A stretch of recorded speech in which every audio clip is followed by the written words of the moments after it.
부산항에서 독일로 떠난 형이 영원히 돌아오지 못하게 되는 순간 동생 도윤은 형의 시계를 움켜쥔 채 바다를 향해 절규합니다. 내가 간다. 이번엔 내가 간다.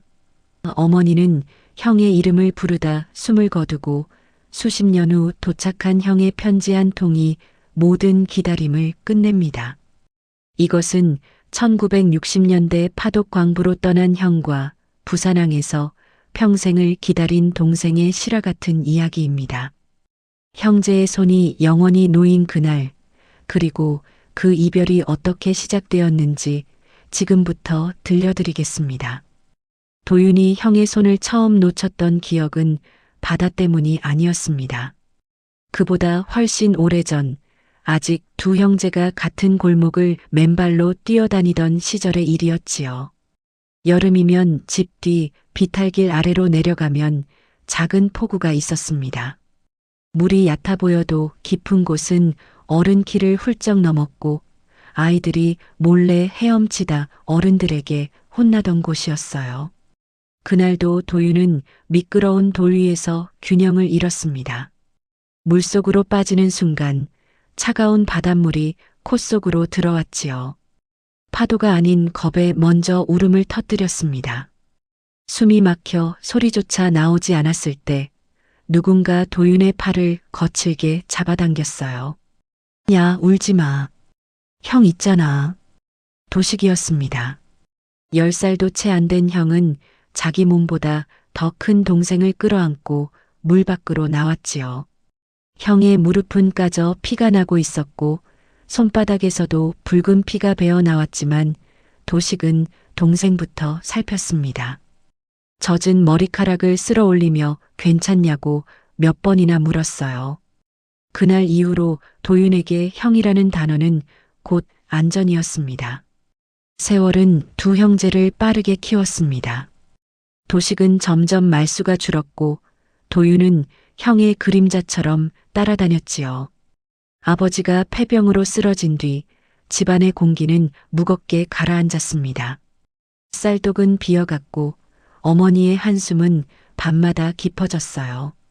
벽에는 곰팡이가 피어났고 비가 오면 천장에서 물이 떨어졌습니다.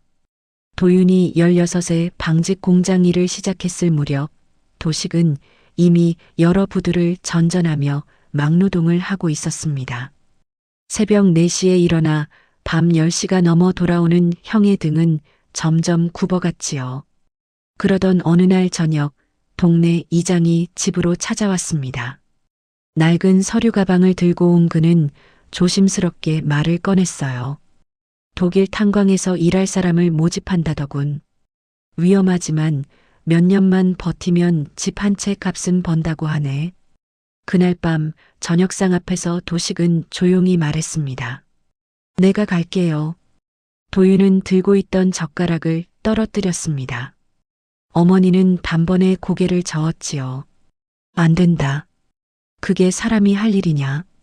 죽으러 가는 거나 마찬가지라더라. 어머니의 목소리는 떨리고 있었습니다. 도윤도 급하게 말했어요. 아니, 거의 매달리듯 말했습니다. 형, 나도 일하고 있잖아. 우리 둘이서 버티면 되는데 왜?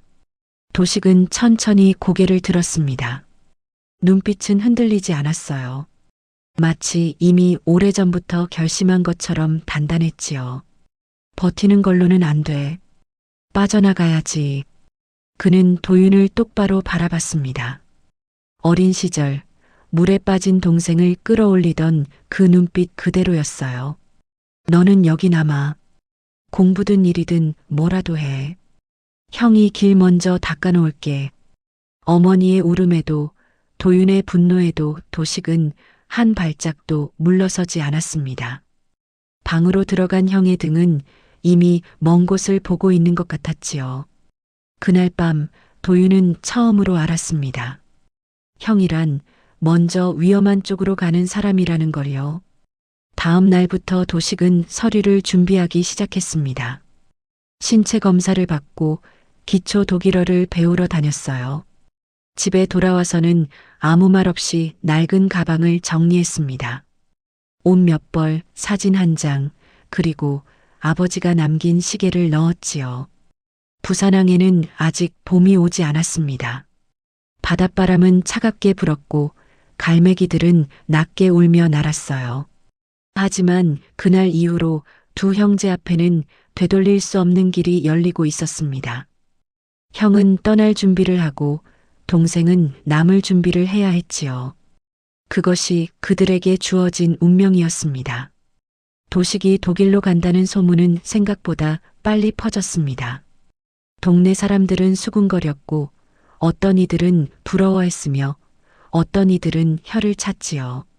집안 공기는 이미 이별의 냄새로 가득했습니다. 어머니는 아무 말 없이 도식의 옷을 개켰어요. 손길은 부지런했지만 그 속도가 느릴수록 마음은 더 급해 보였습니다.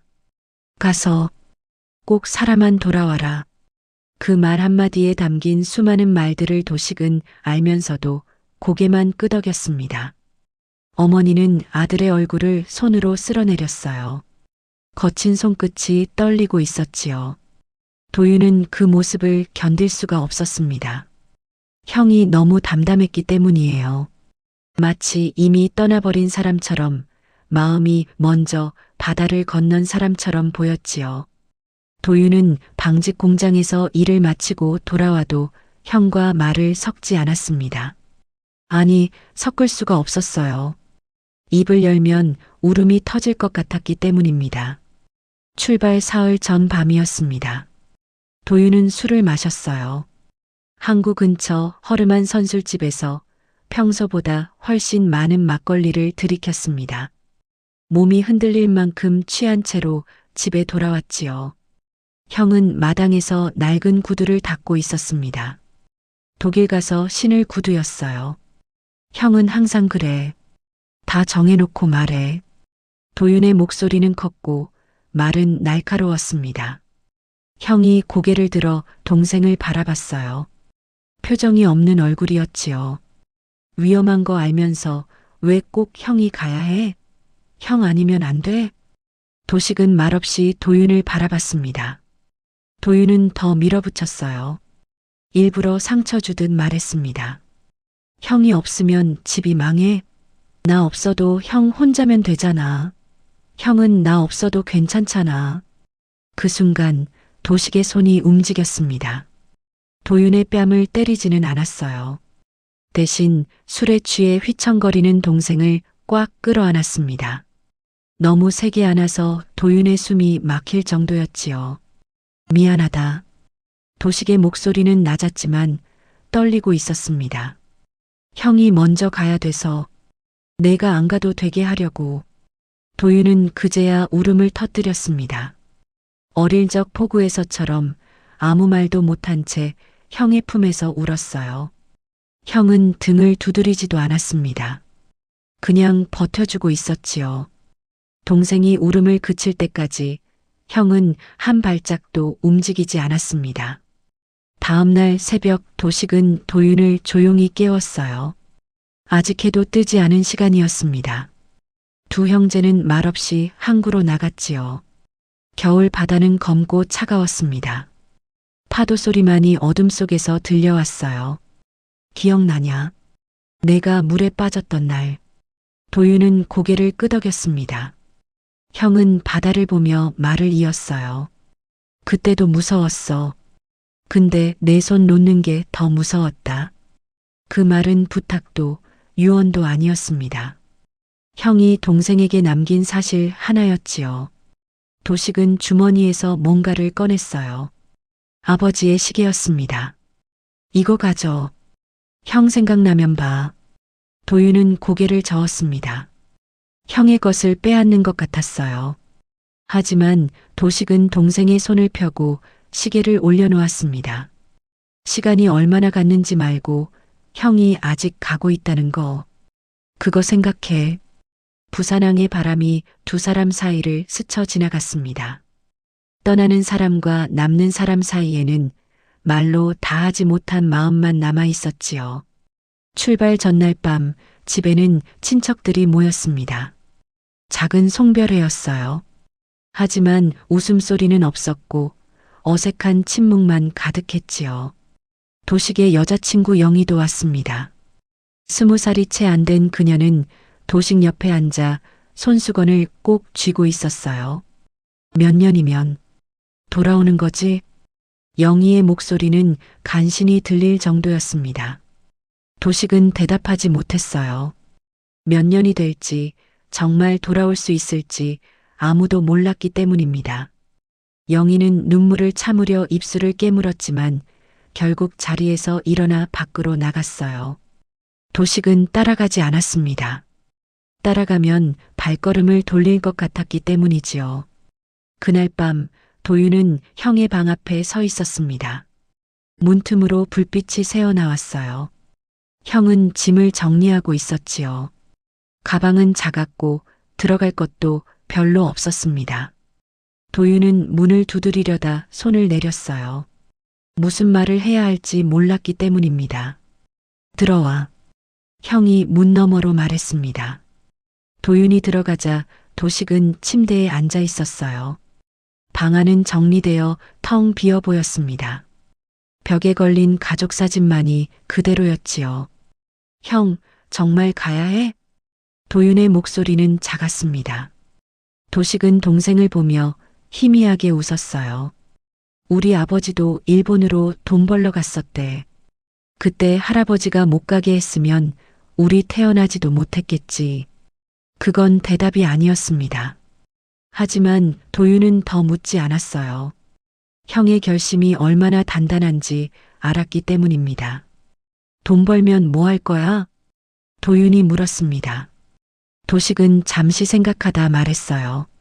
집 고치고 내 대학 보내고 어머니 병원 좋은 데 모시고 그 다음은 그때 가서 생각해야지. 형은 자신의 미래는 말하지 않았습니다. 도윤은 그게 더 아팠어요. 형에게는 꿈이 없는 게 아니라 꿈을 가질 자격이 없다고 생각하는 것 같았기 때문입니다. 새벽이 가까워졌습니다. 도윤은 형의 방에서 나오며 말했어요. 형, 나도 갈게. 나중에라도 꼭 갈게. 도식은 고개를 저었습니다. 넌 여기 있어야 해. 누군가는 남아야 하니까. 그 말에 도윤은 아무것도 대답할 수 없었습니다. 누군가는 떠나고 누군가는 남아야 하는 게 그들의 운명이었어요. 형제는 그렇게 각자의 길을 가야 했습니다. 하지만 도윤은 마음속으로 다짐했지요. 형이 돌아올 때까지 이 자리를 지키겠다고. 형이 돌아올 집을, 형이 기억하는 부산을 그대로 남겨두겠다고. 밖에서 닭이 울었습니다. 곧 날이 밝을 거였어요. 출발의 날이 왔습니다. 부산항에 안개가 내려앉은 아침이었습니다. 안개는 마치 이별을 미루려는 것처럼 바다와 사람 사이를 가로막고 있었어요. 그날은 도식이 떠나는 날이었습니다. 독일로 가는 배에 오르기 전 항구에는 그를 보내는 사람들보다 붙잡고 싶은 마음이 더 많았지요. 어머니는 새벽부터 아무것도 하지 못했습니다. 밥도 말도 눈물도 멈춘 채 도식의 얼굴만 바라보고 있었어요. 손으로 아들의 소매를 붙잡고 있었지만 이미 떠난 것처럼 느껴졌기 때문입니다. 버스를 타고 항구로 가는 내내 어머니는 도식의 손을 놓지 않았지요. 도식아, 꼭 살아서 돌아와라. 항구에 도착하자 어머니가 말했습니다. 그 말이 끝나자 어머니의 무릎이 풀렸어요. 도윤이 급히 부축했지만 어머니는 끝내 주저앉아 울음을 터뜨렸습니다. 그 울음은 소리가 크지 않았고 그래서 더 아팠지요. 자식 하나를 바다에 내주는 어머니의 울음이었습니다. 부둣가에는 이미 많은 사람들이 모여 있었어요. 독일로 떠나는 광부들과 그 가족들이었습니다. 누구는 만세를 불렀고 누구는 울었으며 누구는 아무 말 없이 서 있었지요. 도식은 그들 사이에서 유독 어려 보였습니다. 23살, 이제 막 어른이 된 나이였어요. 영희가 사람들 틈에서 도식을 불렀습니다. 눈이 퉁퉁 부어 있었지요. 그녀는 도식에게 다가가려 했지만 발걸음이 떨어지지 않았어요. 도식도 그녀를 보았지만 다가가지 못했습니다. 가까이 가면 발걸음을 돌릴 것 같았기 때문이에요. 기다릴게. 꼭 기다릴게. 영희의 말은 바람에 흩어졌습니다. 도식은 고개만 끄덕였어요. 약속할 수 없는 일이었기 때문입니다. 영희는 결국 얼굴을 가리고 울음을 터뜨렸지요. 그녀의 어머니가 달려와 딸을 안았지만 영희의 울음은 멈추지 않았습니다. 도식은 마지막으로 도윤을 불렀어요. 사람들 틈에서 누구에게도 들리지 않게 조용히 말했습니다. 이거. 도식은 주머니에서 뭔가를 꺼냈어요. 작은 종이 뭉치였습니다. 펼쳐보니 돈이었어요. 얼마 되지 않는 돈이었지만 도식이 모은 전부였지요. 이거 어머니 약 사는 데 써. 도윤은 고개를 저었습니다. 형이 독일 가서 쓸 돈인데 받을 수 없었어요. 하지만 도식은 동생의 주머니에 돈을 억지로 넣었습니다. 형 생각나면 시계 봐. 시간이 얼마나 갔는지 말고 형이 아직 가고 있다는 거. 그 말에 도윤의 눈물이 떨어졌습니다. 시계 위로 손등 위로 눈물이 흘렀어요. 도식은 동생의 어깨를 두드렸지요. 어릴 때처럼 머리를 쓰다듬고 싶었지만 그러면 자신도 울 것 같았습니다. 배에 오를 시간이 되었어요. 광부들이 하나둘 탑승구로 향했습니다. 무거운 발걸음들이 나무 계단을 올랐지요. 도식도 가방을 들고 줄 끝에 섰습니다. 몇 번이나 뒤를 돌아봤어요. 어머니와 도윤, 그리고 영희가 서 있는 곳을 바라봤습니다. 금방 올게. 꼭 돌아온다. 도식이 크게 외쳤습니다. 그 말은 약속이었고 기도였어요. 하지만 누구도 그 말을 믿지 않았지요. 금방이 얼마나 긴 시간일지, 돌아온다는 게 가능한 일인지 아무도 몰랐기 때문입니다. 배가 서서히 항구를 떠났습니다. 백고동이 길게 울렸어요. 그 소리에 갈매기들이 놀라 날아올랐지요. 부산항에는 갈매기 울음과 사람들의 흐느낌만 남았습니다. 어머니는 배가 보이지 않을 때까지 서 있었어요. 도윤도 형의 모습이 점이 되어 사라질 때까지 바라봤습니다. 그때였어요. 영희가 갑자기 바다를 향해 뛰어갔습니다. 사람들이 놀라 그녀를 붙잡았지요. 영희는 바다를 향해 도식의 이름을 불렀어요. 목이 찢어질 듯 크게 불렀지만 바다는 아무 대답이 없었습니다. 도윤은 시계를 꺼내봤어요. 초침이 움직이고 있었습니다. 형이 말한 대로 시간이 가고 있다는 증거였지요. 하지만 그 시간이 형을 점점 멀리 데려가는 것 같아 가슴이 아팠습니다. 집으로 돌아오는 길에 어머니가 쓰러졌어요. 잠시 정신을 잃었다가 깨어났지만 그 후로 어머니는 자주 아프기 시작했습니다. 도식의 이름을 부르며 헛것을 보는 날이 많아졌지요. 도윤은 형이 준 돈으로 약을 샀지만 어머니의 병은 약으로 낫는 게 아니었습니다. 그날 밤 도윤은 형의 방에 들어갔어요. 텅 빈 방에는 옷걸이와 낡은 책상만 남아 있었습니다. 벽에는 가족 사진이 그대로 걸려 있었지요. 도윤은 사진 속 형의 얼굴을 바라봤어요. 웃고 있는 형의 모습이 낯설게 느껴졌습니다. 창밖으로 바다가 보였어요. 검은 바다 위로 불빛들이 떠 있었습니다. 어선들의 불빛이었지요. 도윤은 그 불빛들 사이에서 형을 찾았어요. 이미 수평선 너머로 사라진 배를, 돌아올 수 없는 형을 찾았습니다. 영희는 그날 이후로 매일 항구에 나갔어요. 편지가 올까봐, 소식이 올까봐 기다렸지요.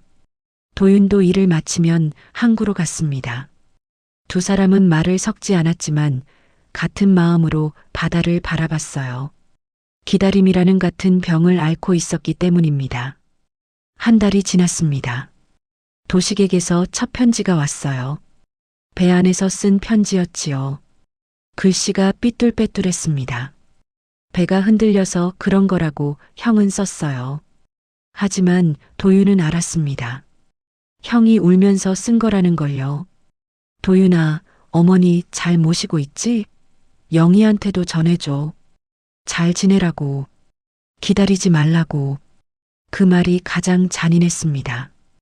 기다리지 말라는 말이요. 하지만 기다리지 않을 수 있는 사람은 아무도 없었어요. 떠난 사람도 남은 사람도 모두 시간에 묶여 있었습니다. 도윤은 답장을 썼어요. 괜찮다고, 잘 지낸다고, 어머니도 건강하다고 거짓말을 썼습니다. 형이 걱정할까봐, 돌아오려고 할까봐 모든 게 괜찮다고 썼어요. 하지만 편지를 붙이고 돌아서는 순간 눈물이 났습니다.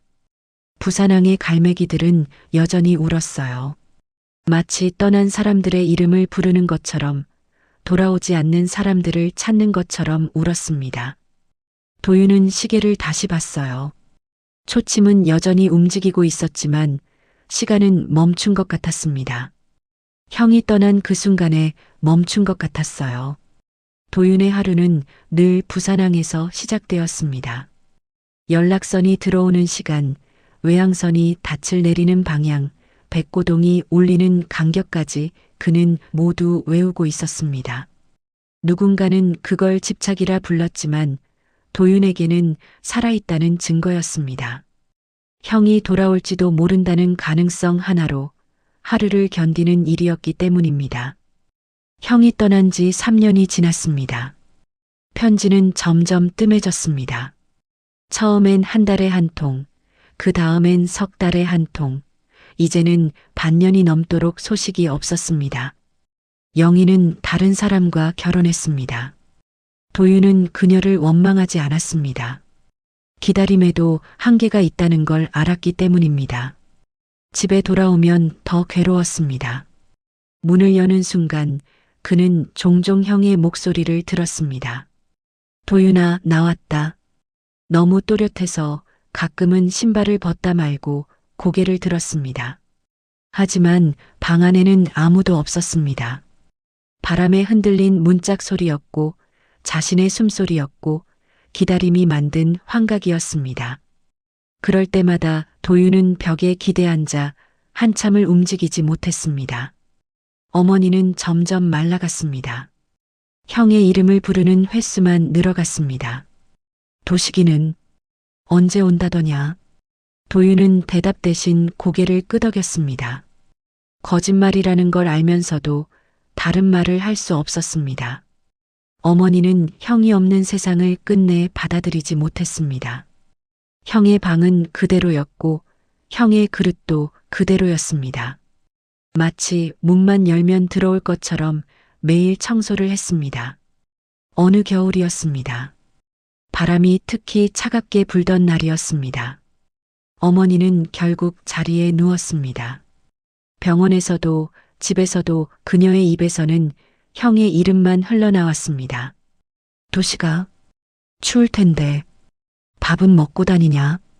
의사는 고개를 저었습니다. 할 수 있는 게 없다고 했습니다. 도윤은 어머니 곁을 지켰습니다. 손을 잡고 이마를 닦아주며 형이 곧 온다고 거짓말을 했습니다. 어머니, 형이 편지 보냈어요. 곧 돌아온대요. 어머니의 눈이 잠시 또렷해졌습니다. 희미하게 웃기까지 했습니다. 도윤은 계속 거짓말을 했습니다. 형이 돈 많이 벌었대요. 집도 크게 짓고 어머니 좋은 병원도 모시겠대요. 어머니는 고개를 끄덕였습니다. 숨이 가빠지는 순간에도 어머니는 도윤의 손을 붙잡고 말했습니다. 찾아라. 내 형 꼭 찾아라. 어디에 있든. 그 말이 마지막이었습니다. 어머니는 형의 이름을 부르다 눈을 감았습니다. 도윤은 울지 못했습니다. 울면 어머니가 형을 못 만날 것 같았기 때문입니다. 장례를 치르는 동안 동네 사람들은 고개를 떨궜습니다. 형을 기다리다 늙은 어머니, 그 어머니를 부양하며 같이 늙어간 동생. 사람들은 위로 대신 조용한 한숨을 남기고 갔습니다. 도윤은 형에게 편지를 썼습니다. 어머니가 돌아가셨다고 말입니다. 하지만 답장은 오지 않았습니다. 그날 이후 도윤은 더 자주 항구에 나갔습니다. 비가 와도 바람이 불어도 항구를 떠나지 못했습니다. 마치 형이 바다 어딘가에서 길을 잃고 손을 흔들고 있을 것처럼 바다를 바라봤습니다. 그러던 어느 날이었습니다. 해질 무렵 항구 구석에서 오래된 선원이 도윤을 불러 세웠습니다. 머리가 하얗게 센 노인이었습니다. 혹시 김도식 씨아우 아니오? 그 한마디에 도윤의 심장이 멎는 줄 알았습니다. 노인은 주변을 살피며 목소리를 낮췄습니다.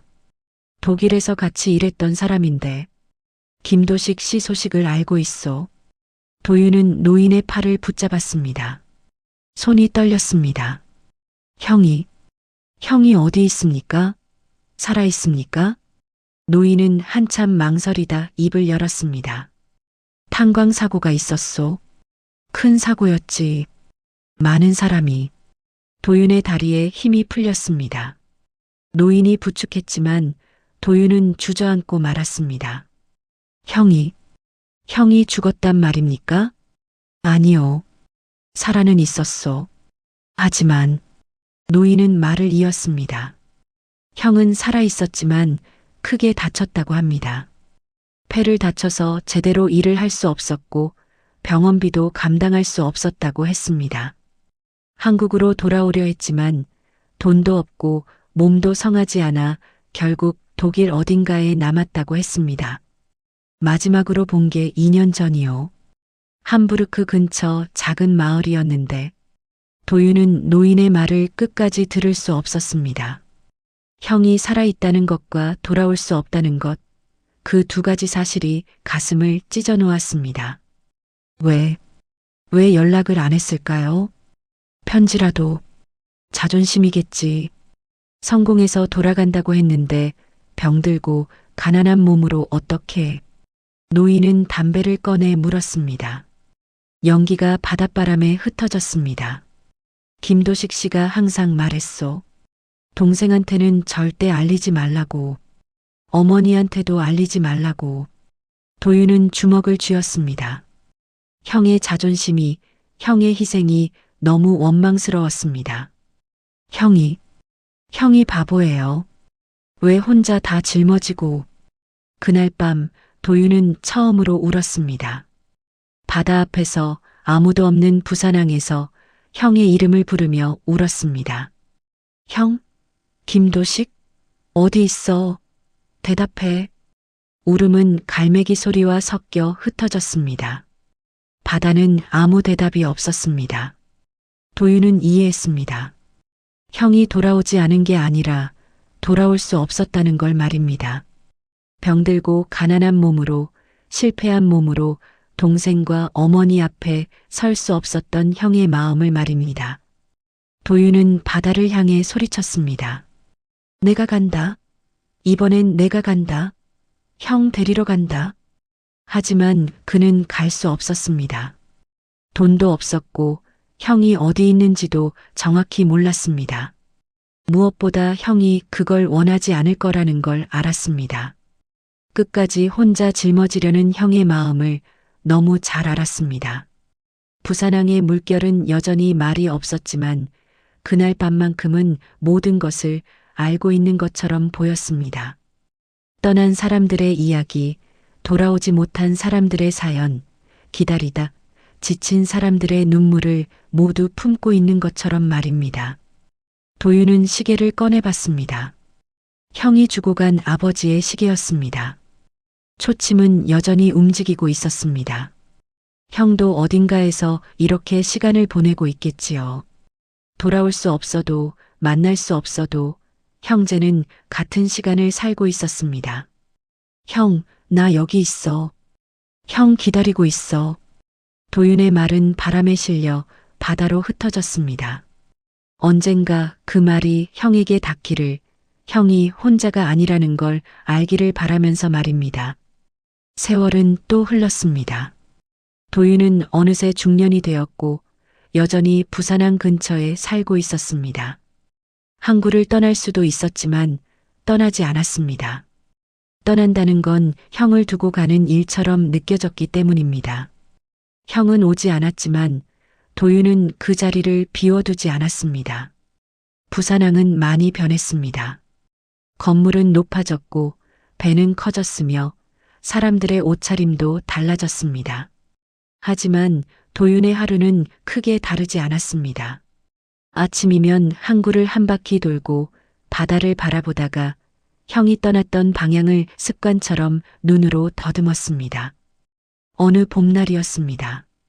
동백섬에 다시 꽃이 피던 계절, 도윤의 집으로 낡은 봉투 하나가 도착했습니다. 정부기관의 이름이 찍힌 봉투였습니다. 손에 쥔 순간부터 그는 이유 없이 심장이 빨리 뛰는 걸 느꼈습니다. 편지는 오래된 것이었습니다. 형, 도식이 독일에서 작성한 편지였습니다. 어떤 경로로 이제야 도착했는지 알 수 없었지만 분명 형의 편지였습니다. 종이는 누렇게 바랬고 글씨는 군데군데 번져 있었습니다. 하지만 한 줄 한 줄에는 형의 숨결이 그대로 남아 있었습니다. 어머니를 걱정하는 문장, 동생이 밥은 잘 먹고 있는지 묻는 문장, 밤마다 부산항을 떠올린다는 고백이 담겨 있었습니다. 어머니 꿈에 자주 나옵니다.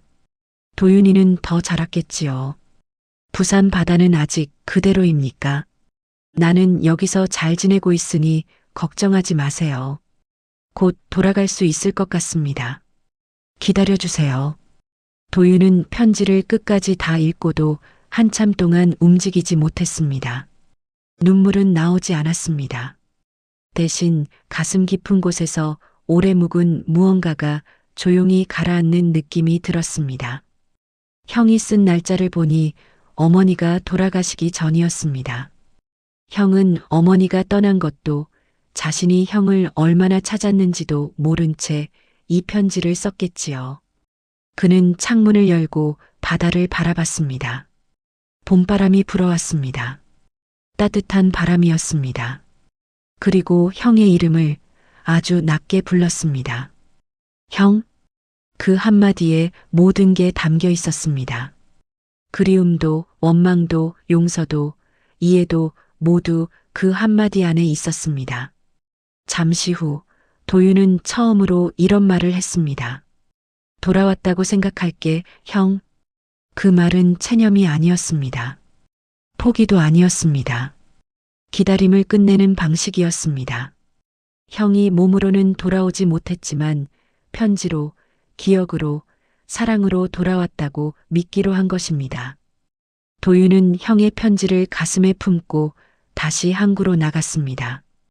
해가 서쪽으로 기울고 있었습니다. 갈매기들이 낮게 날며 울었습니다.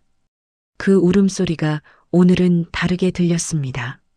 슬픔이 아니라 위로처럼, 이별이 아니라 만남처럼 들렸습니다. 바다는 여전히 그 자리에 있었습니다. 형이 떠났던 그 바다, 어머니가 울었던 그 바다, 자신이 평생 바라봤던 그 바다가 변함없이 그 자리를 지키고 있었습니다. 도윤은 깨달았습니다. 바다는 떠나는 곳이기도 하지만 돌아오는 곳이기도 하다는 것을 말입니다. 그 순간 부산항은 더 이상 이별의 장소가 아니었습니다.